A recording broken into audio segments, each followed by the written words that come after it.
Hey first grade readers, I hope you're all having a fabulous week and having fun on watching these videos and learning all about sharks together. I have to tell you something. Today, as I was preparing for our video lesson and looking again at our books about sharks and making sure I had all my thoughts ready for today, I discovered something. I discovered that there actually is an author of the book Sharks on Storia. For some reason, when I opened up the book, actually, even when I was searching for it, I did not realize there's an author, and her name is Ellen Northcutt. Originally, I was just thinking that Scholastic put the book together, maybe with various authors, since most of it's real pictures. But no, Ellen Northcutt is the author, and I apologize, I did not realize that until today. So anyways, some of the charts and information that I've been showing you just said Scholastic books. So now we know Ellen Northcutt is the author. And today what we're gonna do is finish the book. But before I do that, I want to show you another way that you can organize your thinking with the topics that you're studying. You'll see in the learning plans today that there is an example of what we call a T-chart.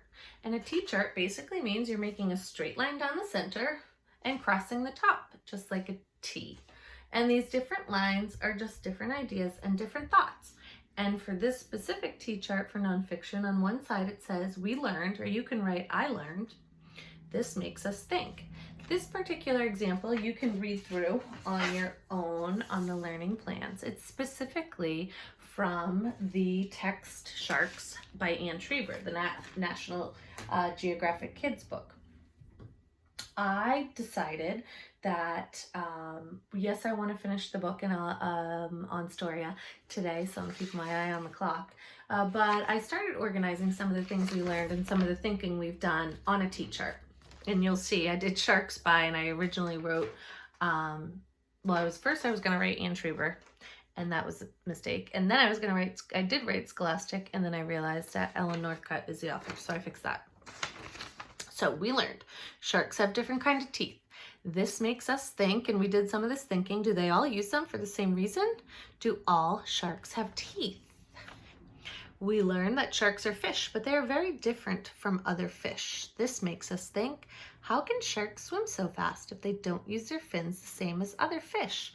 I went back and looked on the little sticky note I wrote on Storia to think of that thought. Remember that thought, rather. Shark skin is bumpy and rough like sandpaper. Some glow in the dark. This makes us think that shark skin is important to their survival, whether it's to camouflage or to ward off predators. We can add on to this T-chart after we finish, or as we finish the book by Ellen Northcutt. I have it up again on Storia here with Rashid in the background helping us, of course, and I have it on big screen. So this was where we left off. The goblin shark lives in deep water.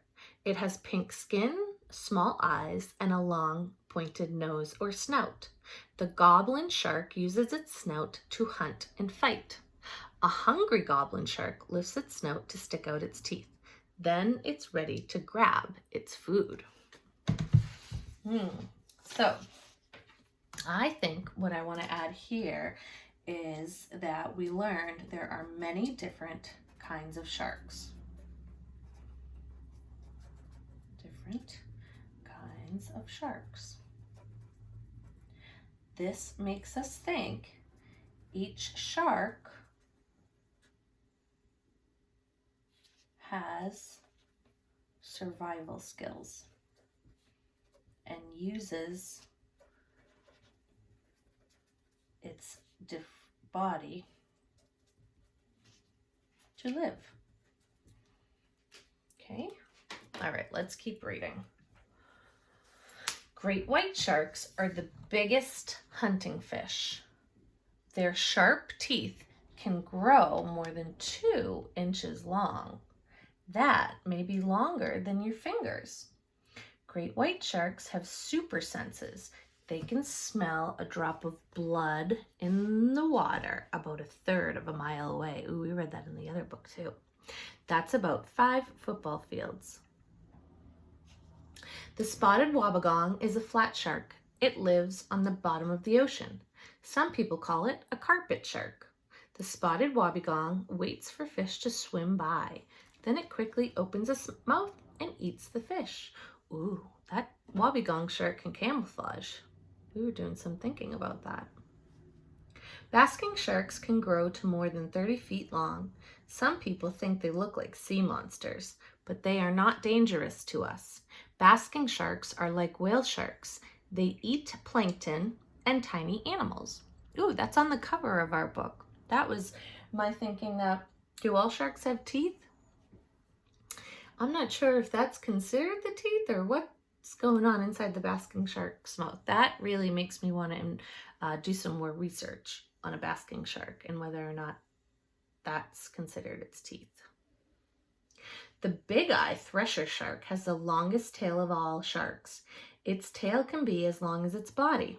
The big-eye thresher shark swings its tail like a baseball bat. It hits smaller fish that swim by. Then the shark uses its tail to push the fish into its mouth. Short-skinned mako sharks are the fastest sharks. They can swim more than 40 miles per hour.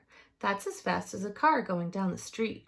Short-finned mako sharks can jump up to 20 feet in the air. That's high enough to jump over a giraffe. Whoa. The long-nosed saw shark has a long flat head and snout. The snout looks like a saw. It has large sharp teeth on the bottom. The shark also has long whiskers called marbles. The shark uses its marbles to find animals that hide in the sand. Ooh, that makes me think of what we learned, that there are many different kinds of sharks, and that we were thinking that each one has its survival skills and uses its body to live. You could do some more research on this or some more thinking around this part. Sharks live in every ocean of the world. They can be many different colors, shapes, and sizes. Which one do you think is most extreme? There's all the different kinds of sharks we learned in this book.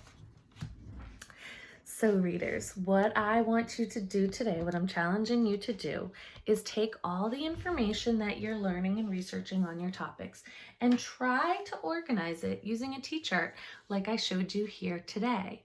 When you do this, you're not just absorbing the information that the author is teaching you. You're really thinking about why what you're learning about is important.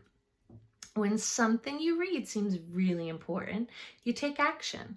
You want to really research it and teach others why it is so important. In doing that, you really become an expert on your nonfiction topics, and it's another way to be an expert reader, friends.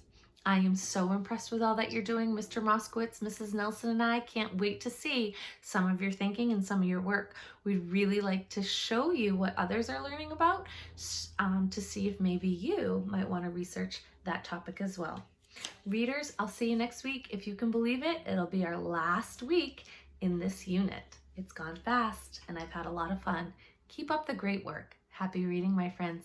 Bye.